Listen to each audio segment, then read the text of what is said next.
खून झाला, दुःखाचा डोंगर कोसळला. अरे काय करायचं काही कळायला मागे ना. राजे साहेबांचा खून झाला ही गोष्ट आम्हाला राज्याच्या कानी पडली. राजे बसायचे आसनावर काल दे आम्हाला तुमच्या सुरतन राजासारखी रक्तमंगल वृत्ती मिळवायची. तुमचा राजा माणूस आहे की सैतान? राजा वीरसेनचा खून झाला, एक देव माणूस गेला. मला तर वाटतं हातून तुमचा राजा म्हणजे सुरतेने गेला. असंच वाटतं. आम्ही जेव्हा दोघे राजवाड्यात गेलो तेव्हा काकासाहेब तोच हसत होते, जोर जोराने ओरडत होते. काय झालं काहीच कळायला मागे ना. परंतु राजसेवक अमरकोट आहे, त्यांचं काय या शंभराचे काय विचारता. आबासाहेबांचा खून झाला ही गोष्ट कानी पडतात. अमराचे वेड्या जीवनासाठी झाले. आबासाहेब सर्व राष्ट्र डोक्यावर घेतले. त्यांनी आरामखोराने स्वतःच्या भावाचा खून केला. आता पुतण्याने जन्मला, परंतु मी एका गाव बोललो नाही. तुम्ही अत्याचाराचा दावा केला होतो. कोणासमोर बोलतायचं आलाय का तुला? होय, केवळ ह्या राज्यात मंत्री आहात म्हणूनच आम्ही काही सहन करतो, नाहीतर मला माझ्या स्थानीला हात घालावा लागेल.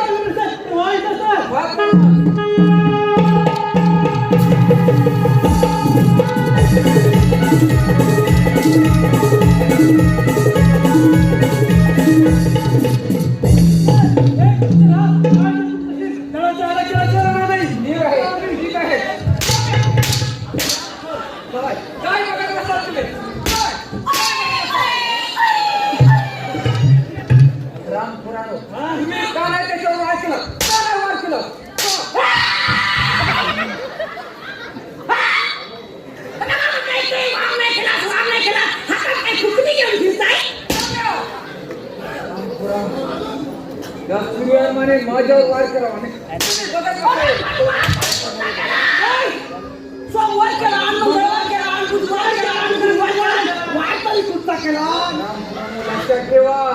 पण हा विषारी साप आहे. विषारी साप आहे पण सापाला शेपटा कुठा. एक ना एक दिवस तरी याचा बदला घेतल्याशिवाय होणार नाही. समजते ना.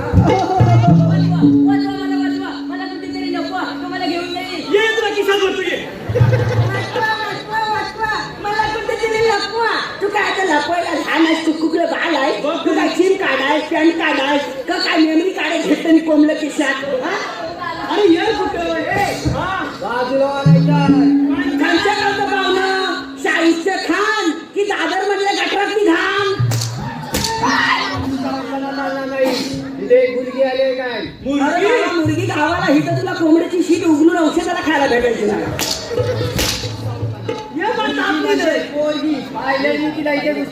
पोरगी म्हणजे बाया होय.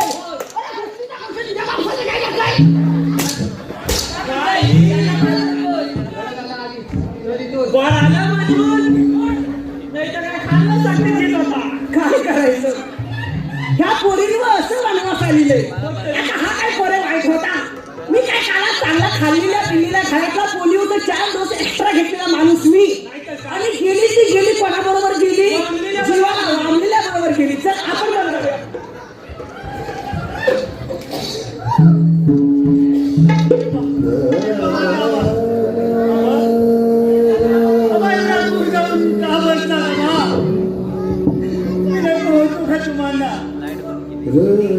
लहानपणी आई स्वर्गवासी झाली तेव्हापासून आता पुढामध्ये सांभाळ केलाच माझा बा. आणि आता स्वतः स्वर्गवासी होऊन मला एक करा पोरगी निघून गेला. म्हणजे एखाद्या सिंहासारख्या शूरवीराला मुंगीसारखं मरेल. आबा आबा ए बाळांना माझ्या वंशात आबा आबा तिथं थांब. पुढे येण्याचा प्रयत्न देखील करू नको. मग इथे कशासाठी आला? तुला सांगायला सांगा आबा. बाबा बाळा माझा खून करण्यात आला रे. ते मला सांगितलंय. त्या हरामखोराने तुमचा खून केला. आबा अशा हसायला झाले तरी नाही आबा. ओरडायस तू. अरे तुला सर्व काही कथन करायचं होतं पण सांगा आबा. पण नाही. माझी जाण्याची वेळ झाली. येतो मी अमोल, येतो मी.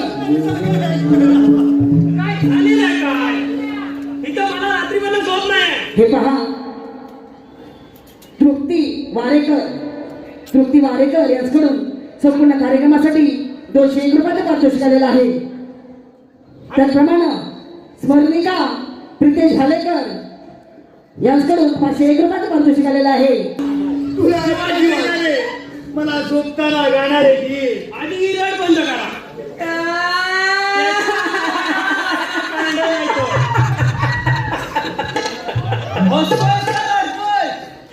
अरे ह्याला मी धडामचा मोठा केला आणि हा तुला सांगतो मला ते अंगाई गीत ऐकवायचंय म्हणून. म्हणजे तुला अंगाई गीत येतं? अरे म्हणजे काय ह्याची आई स्वर्गवासी झाली आणि याचे हवे नको ते लाड मी पुरवले. अरे एवढा खानेंदा होता ना एकदा असं वाटायचं दिवसात ही मांडी कापून टाकावी. अरे म्हणजे काय मग एवढं काय ते टेम्पल वापरायचं त्याला केले नव्हते ना टेम्पो. मग पडका ठेवायचा.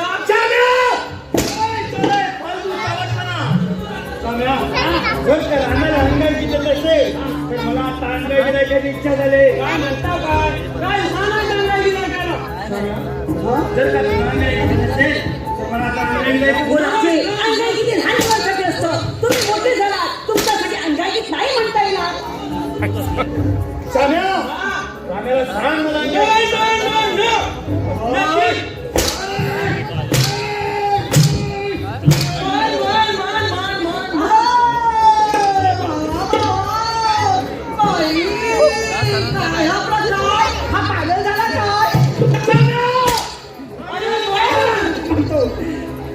पहिल्या दिवशी बाळ जन्माला आलं, दुसऱ्या दिवशी खाल्लं हो केलं, तिसऱ्या दिवशी करताळ दिलं, चौथ्या दिवशी पर पातळ हो गेला, जोगाला जो घरी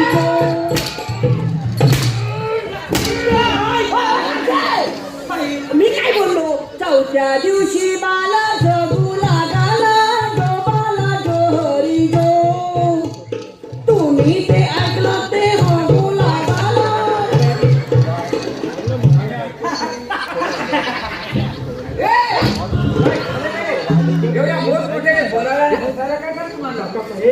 काय सांगू आणि कसे सांगू.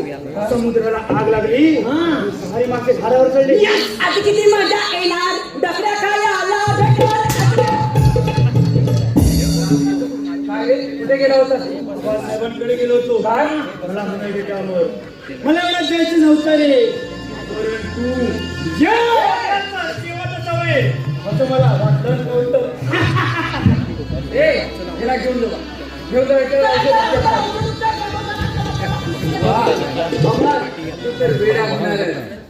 अमर तुला वेडा करण्यासाठी हे सर्व काही झालं.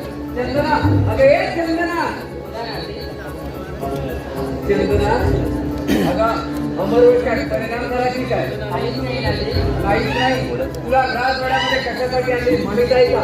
अगं अमरचा आजच आपण शेवट करू. मग हे राज्य आपले झाले म्हणून समज. तर आजच अमरचा शेवट करूया. हे राज्य आपले झाले की ही राजा राणी होती. राणी आजची राजकुमार अमरची शेवटची चंदना आजची राजकुमार हो चंदना, मी अमर. तुम्ही किती वीर आहात, शूर आहात, लांडग्याच्या कल्पात एकमेव वाघ आहात. चंदना तू बोलते तुझे बोल तुझे शब्द हृदयात कोरून ठेवावे. इतकं प्रेम करता माझ्यावर. मग आबासाहेबांच्या ठेवून काय करता. कोणत्या इथं लपडी करायला आली पाहिजे. तुला आपला नाद वाटतं काय. शोधू नको तुला राजवाड्यामध्ये कोणी बोलावलं? चंदना हरामखोराची राजवाड्याची नाच करण्या आणि तिचा हात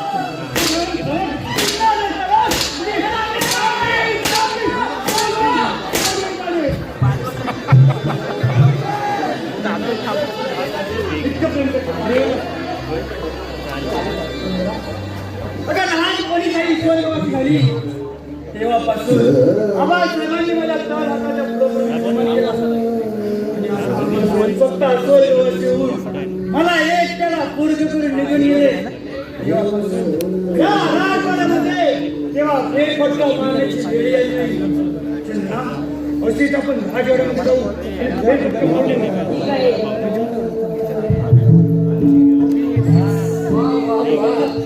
चंदना आम्हाला लगेचच लागले तिथे राम्या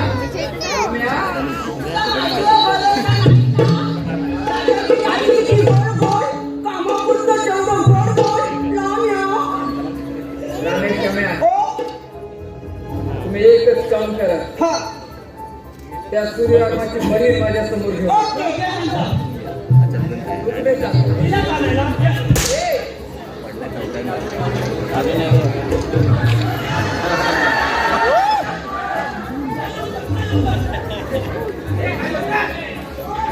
अरे राम्या ही गुन्हेगारची बहीण आणलीस? अरे अगं बाई उतरता चालला नाही. अरे तिला या पोरीला हा पदार्थ नको झाला. जगात एवढाच पदार्थ आहे ज्याच्यात मीठ लिमिटेड असतं आणि ही नको म्हणते. तिला खाली उतर. बाबा ही घे. वा चला पुढे पाठच्या गेटवर चल चल अगं हे सूर्यआगमाचे खूप बहिणीची बापली ये बापली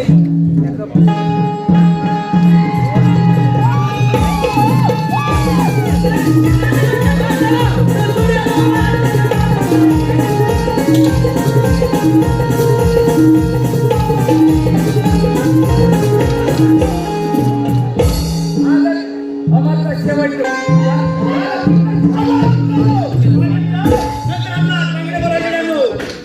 हे बघा आगीपासून दूर राहा नाहीतर प्राणाशी मुक्त. काय म्हणे आधीपासून दूर राहण्याचा प्रवास मुक्ती.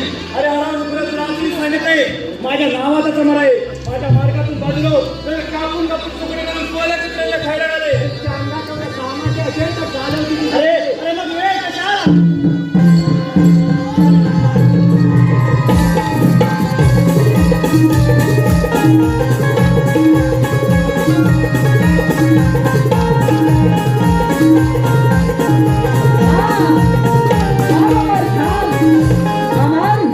तू आज कोणावर करत आहेस? नाही माते मी सुडाचा बदला हा उडालेच ना. नाही वेळ आहेस तू ज्याच्यावर वार केला आहेस तो दुसरा तिसरा कोणी नसून तुझा सक्का आणि मोठा भाऊ आहे. कुणी माझा भाऊ हे शक्य नाही. नाही आठव तुझे ते बाळपण. अरे तू लहान असतानाची गोष्ट आहे.